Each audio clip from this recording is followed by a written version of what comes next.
ko wonɗen arde yewtugol ɗo wiwɗen ko question ji nelaɗo landanoɗin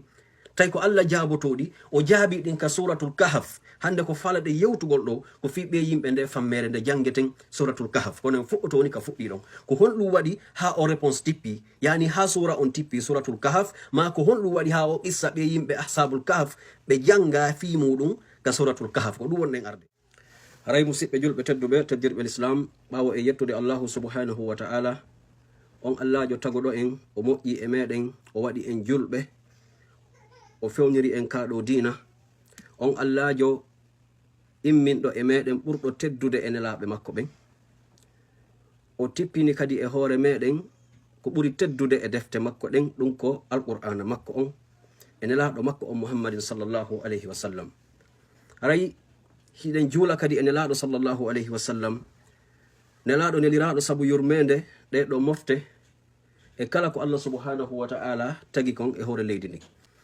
haray musidɓe julɓe tedduɓe hande dars meɗen on bi isnillahi jalla jalaluhu koko yowodiri inchallah e question ji tati ɗi nelaɗo sallllahu alayhi wa sallam landano tawi koɓe landora kadi ɗiɗo question ji ko fi honɗum ko fi liɓugol valeur maɓɓe on kamɓe nelaɗo sallllahu alayhi wa sallam bal ko fi liɓugol tawhid on fi liɓugol dina allahu kan wonno ko ɓe landora ɗiɗo question ji tawi question ji ɗin hakke ko fi majji hawni hakke ko fi majji mawni tawi ko jaboto ɗiɗo ko allahu rabbu samawati wal ard tawi réponse majji on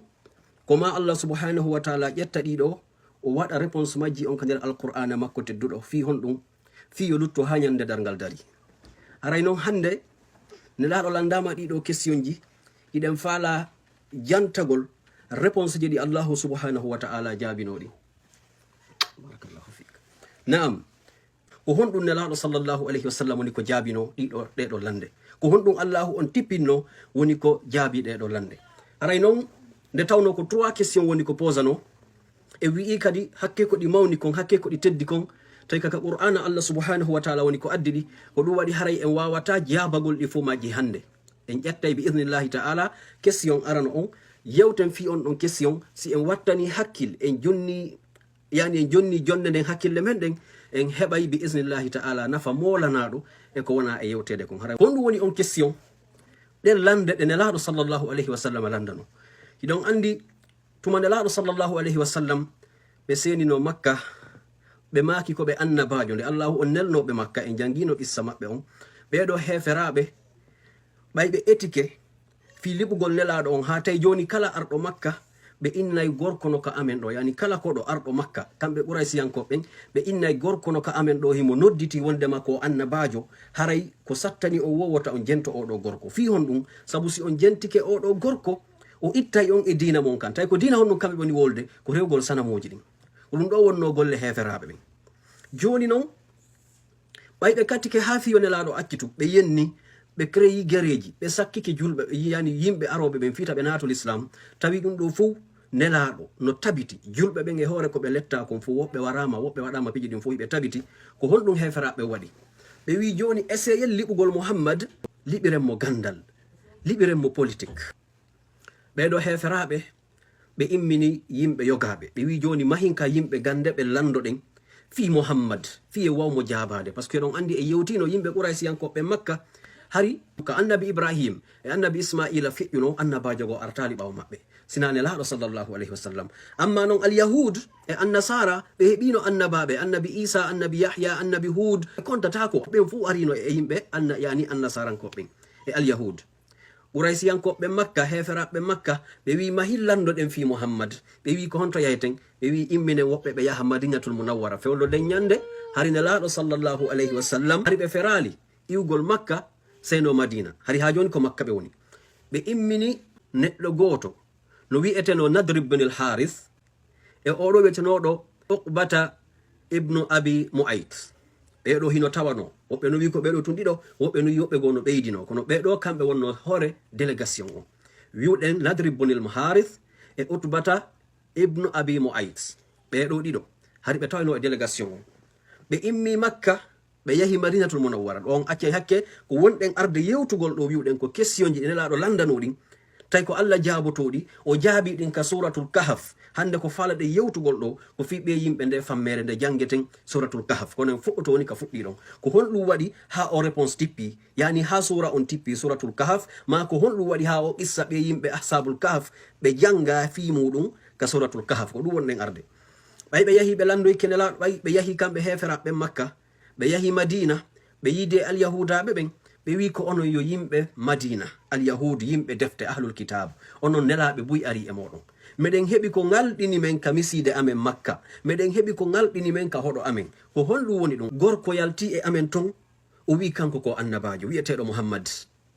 jonnon min ettike ha min ronki fiyota yimɓe ɓen jentomo min ettike ha min ronki fiyo accitu ko o jokki ko marsali meɗen faala ɓay onon hiɗon jangi ɗon andi sifa annabaɓen annabaɓe buy ari e mon meɗen faala yon andin men ko honno men andirta est ce que o ko annabajo ka hina annabajo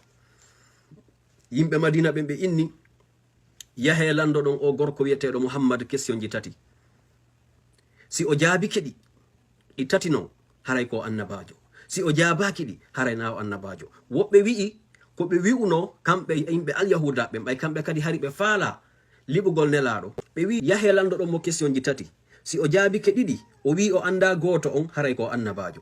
si o wi o jaaboton ɗi tati non o explique ni on fi ɗi tati non haray ko fenande na o annabajo subhanallah so jaabaki kadi hay e goto haray na o annabajo ndaare mi anda son fami moƴƴa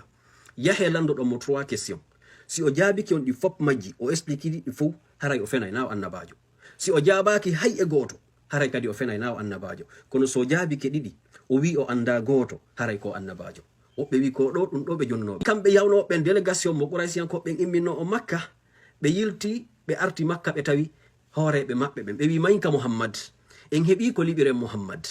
en heeɓi ko piiren muhammad ko honɗum woni ɗum en heeɓi question ji ɗi waweten mo landade o wawa jabade ɗin few o wawata jabagol ɗin few ɓe wi awa ɓe ari ɓe tawi nelaɗo sallllahu alayhi wa sallam no wajade kamɓe Quraysiyankoɓe makka ɓen joni délégation on hiɓe faala liɓugol nelaɗo ɓe ari ɓe tawi nelaɗo yeeso yimɓe ɓe accika nelaɗo tawi no humbi yani e yimɓe no wajade no yewtude fi dina kan ɓe ari ɓe wi ya muhammad ko ayyo muhammad meɗen maranma question ji tati si a jaabike ɗi min fo min gomɗinayi makka fo gomɗinayi anda ko annabajo si a jaabaki ɗi haray min andi ko fenande wonɗa subhanallah jonnon nelaɗo ala ko faala ɓuri yo ɓeeɗo yimɓe makka natul islam nelaɗo maki adde question ji mon ɗin nelaɗo no hawji hendagol question ji ɗin ɓe réponda ɗi inchallah fiyo ɓeya natu ɓay ko ɗum woni haaju maɓɓe on kamɓe nelaɗo jonnon ko ɗum woni question ji ɗin tati musidɓe julɓe ko ɗi wonɗen arde ɗo posen ɗi tati non jaaboɗen goto on hande no Allah subhanahu wa ta'ala jaabori non ka Qur'an o ya maren mo ha yontare hande bi iznillahi ta'ala ko ɓe wi wo yahe landoɗo muhammad fi sukaɓe yaltunoɓe neeɓi yahi yaltiri ni e huɗo muɗum yahi e ukkoyi e fammere ko honɗum woni qissa ɓen sukaɓe ko honɓe woni ɓen dogunoɓe hoɗo maɓɓe ngon dogi laamu mum ngun yahi ukkoyi e fammere qissa ɓen ko honɗum ɓe wi si tawi muhammadu ko annabajo haray no hani ka o anda ɗum si tawi noon wona o annabajo haray o wawata andude ɗum première question ɓe wi deuxiéme question landoye muhammad fi gorko goto no arno ka hoore leydi ɗo o jindi hoore leydi ndin fuu o heɓi laamu hoore leydi ndin fuu o jindi tawi ɗum ko hombo wonno ko zulqarnayn e yoyayi fi ɗum wasi allah addi issaji ɗiɗo ɗiɗi e sura goto on suratul kahf troisiéme question o ko honɗum ko landemo ko honɗum woni fi ruhu wonkikin subhanallah jonnon hiɗon andi allah no jaabino fi ruhu kadi en aro yayi en on réponse kadi ɓe wi lande muhammadu ɗiɗo tati question ji si o explique ɗi tati noon haray na o annabajo few par ce que goto on no toon ko allah tun andimo allah wowlanta allah yewtata hay e goto fi on question noon ko ɗum woni ɗum ruhu on annabajo hay e goto anda secret honto ruhu woni ko honno ruhu wayi ɗum ɗon ko gandal allah pet ɗon andi e yewtino wondema nelaɗo sallllahu alayhi wa sallam hari haysi a windi ɓe wawatano jangude few na noon fere ɗum ɗo ko qissaji feƴƴunoɗi heeɓi duuɓi temeɗɗe depuis ɗum waɗi nelaɗo sallllahu alayhi wa sallam nde tawno wona kamɓe jogui réponse ji ɗin ko min allah ɗo kadi julɓe ɓen fof nanen wattanen yila hakke ko ɗo siminni on ɗo si en jentike qissa on en heɓay hakkille molanaɗe ko nafitoren enen tigui e gurdam men ɗan ɗo kono ko sen jentori hakkil e waɗi doy harana yen jento waɗoren goɗɗum go kadi naam nelaɗo sallllahu alayhi wa sallam ɓe makani arɓe landagol ɓe ɓen joni are janggo mi jonnayi on réponse yimɓe makka ɓen hooti ɓe habbi joni noon l'islam on ala doole jonno makka horeɓe makka ɓen fuu ɓe wi'i muhammad sa jaabi ke men ɗiɗo question ji men natay l'islam on andi ɗum ɗo ko hunde marde valeur molana ɗo dañande e nder leydi makka ni joni yimɓe makka ɓen ko kanji ɗiɗi ko julɓe eɓe wona julɓe joni noon julɓe ɓen no lorra hiɓe fanɗi ɓe nani wondema makka fuu no faala natugol l'islam senelaɗo jaabi ke ɗiɗo réponse ji e howre ɗum kadi question ji landaɗi ɗin makka fo hay goto andaɗi ko histoire feƴƴunoɗi ko neeɓi hay goto andaɗi joni jango fo no habbi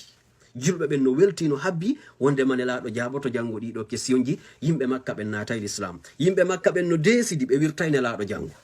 fi hon ɗum par ce que hiɓe tanɗini yani heferaɓe makka par ce que hiɓe tanɗini nelaɗo sallllahu alayhi wa sallam anda ɗiɗo réponse ji joni noon nelaɗo sallah sallam fi en faamu ko wonɗe yewtugol kon on andi nelaɗo ko giɗo allah ka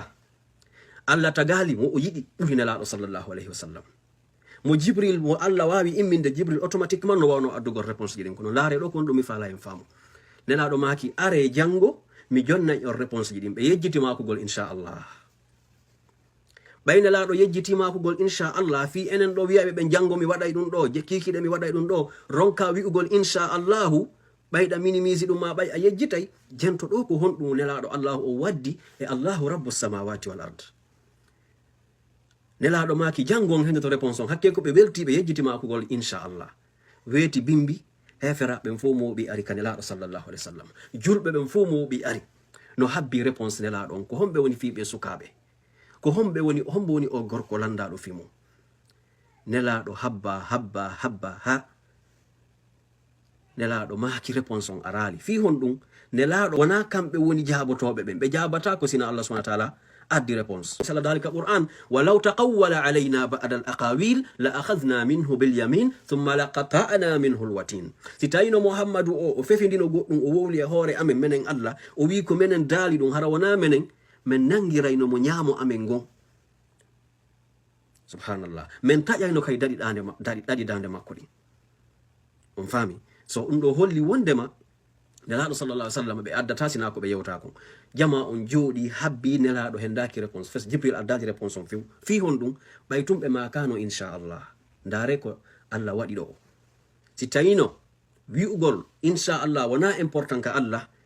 o tongirtano réponse nelaɗo on fiitu nelaɗo makali inchallah kono ɓay ɓe yejjiti makugol inchallah jibril ɓe wi kalma koɓe wi balɗe 15 timmuɗe tis jibril addali réponse on fi ɓeɗo yimɓe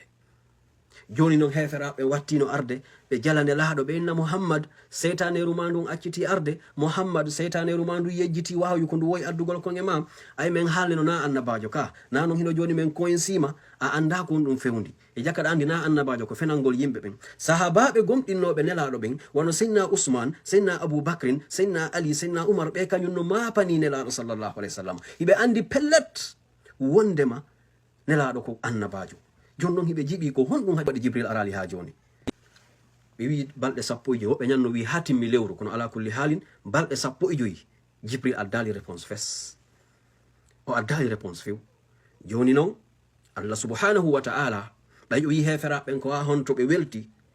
o yii julɓe ɓen ko ha honto maapi nela o tigi ko ha honto maapi joni réponse arali o desdi noon jabagol nelaɗo sa sallam addangol ɓe noon réponse luttowo ila yawme alqiyama réponse luttowo ha ñande dargal dari ko fi ɗum wonɗe jangude ko ɗum waɗi ko tippini suratul kahf